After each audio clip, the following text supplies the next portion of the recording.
also television. Yeah. You're mostly well known for Lombardi right now on Broadway, which is an absolutely brilliant show. Thank you. Thanks and for your coming. your performance is so incredible in the show that it's moving.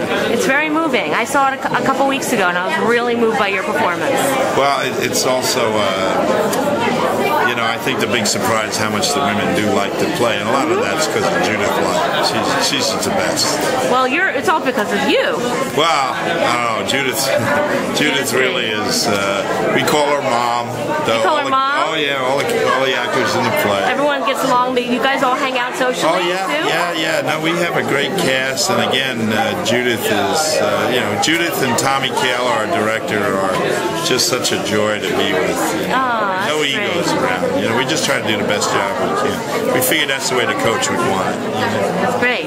Now, and how do you feel about this as well as doing off-Broadway? That one show that you did was like 2 years ago? I brought a play into New York every year for the last 5 years. Oh, that's fantastic. But I only do new plays, so the chances of them getting to Broadway are very slim.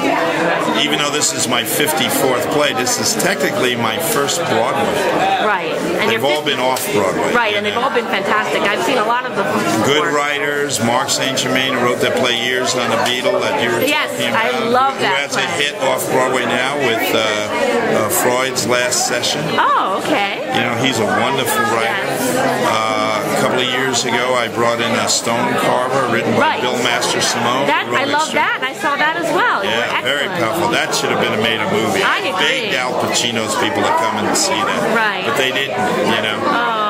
And last year I did a play about Bobby Kennedy, Brian Lee Franklin. You're going to hear that name again. Okay. And I played Hoffer in that. So, you know, every year I try to get a new play started out of town and bring it back into New York. That's great. Do you live mainly in New York, or do you live other places? No, I go back and forth between L.A. and New York. My godson's out in L.A. and I've been with him since he's born. He's 5 now, so I miss him. But if I had my way, I would be here all the time. I'm not big on television movies. No, you prefer theater. Oh yeah, any actor worth his salt.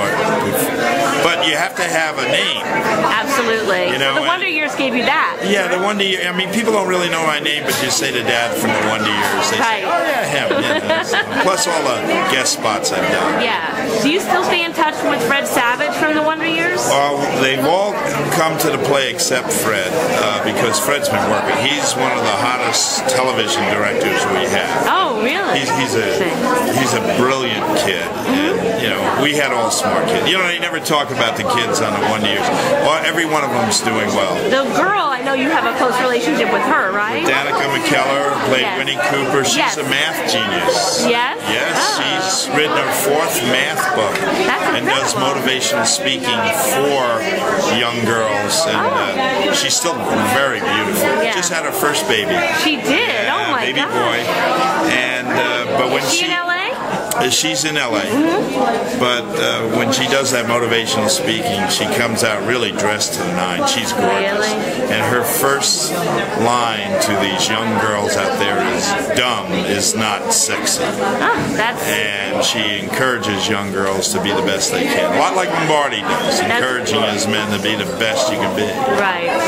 That's great. Well, you're such a genius and such a great performer on stage. Thank you. It's an honor to interview you finally on video, because I interviewed you a couple of years back. Oh yeah, I remember. Yeah, for Stone Carver. Yeah, Stone Carver. I know, Stone Carver. That's the play that should have moved. It should definitely be a little movie. You're always in every role you play. You're always just perfection in the role.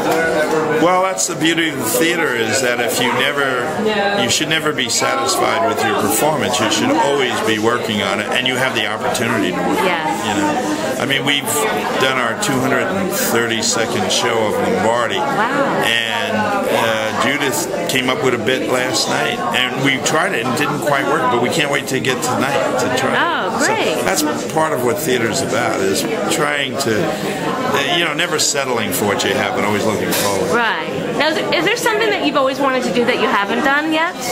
I always wanted to play Milton Hershey, the man who started Hershey Chocolate. I think he was the finest entrepreneur America ever had, and he did everything for his workers. And I've always wanted to play Smedley Darlington Butler, who was the greatest Marine who ever lived. He received the Medal of Honor 3 times.